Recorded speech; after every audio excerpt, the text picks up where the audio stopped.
Hey everybody, my name is David Massey. Today we're going to be talking about legalizing marijuana, both recreational and medical. Start off with recreational. The implications that it's not it's costs too much to do and everything like that. It's been proven false in states like Colorado and California. The revenue off of it is increased by like 50% so far already, which is a humongous profit gain that they didn't expect. Places like Colorado and California, their school systems are actually improving too. They put a lot of the tax money back on it into their schools. And they have things like lots of new books. Colorado schools, all the students get laptops to take home with them. And that's all thanks to their legalizing marijuana, the recreational side. And obviously crime rate, it's another thing that's dropped exponentially in all the states that have legalized it because they don't have any more crime involved with marijuana, which puts less strain on the taxpayers for the prison costs and the court costs, everything like that for the people that were marijuana offenders.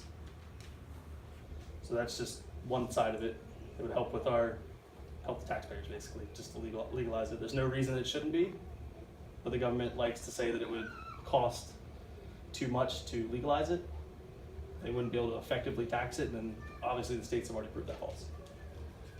And you can find this all out on state websites and everything. They have a whole sections dedicated to it and everything for the states that have legalized it. And then for the medical side, things like Parkinson's would be greatly improved by it.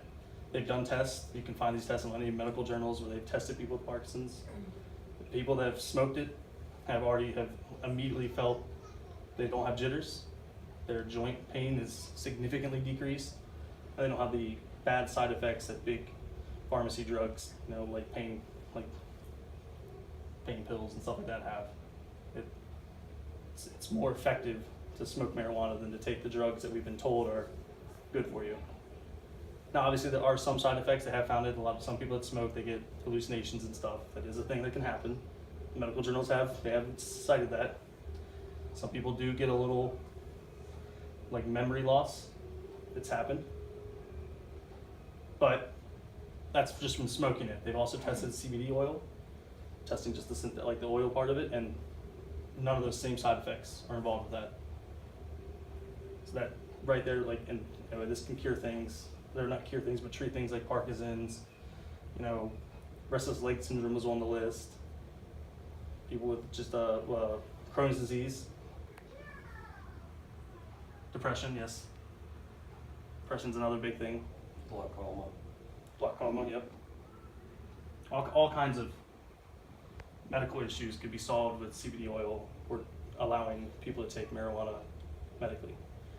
And it would be less cost effective on taxpayers who put all the tax money that goes to the big pharmaceutical companies to create drugs that cost thousands of dollars in medical expenses a year, millions of dollars in medical expenses a year for no reason, and for most of the drugs to not even work for the people, or the people that are supposed to take them can't even afford.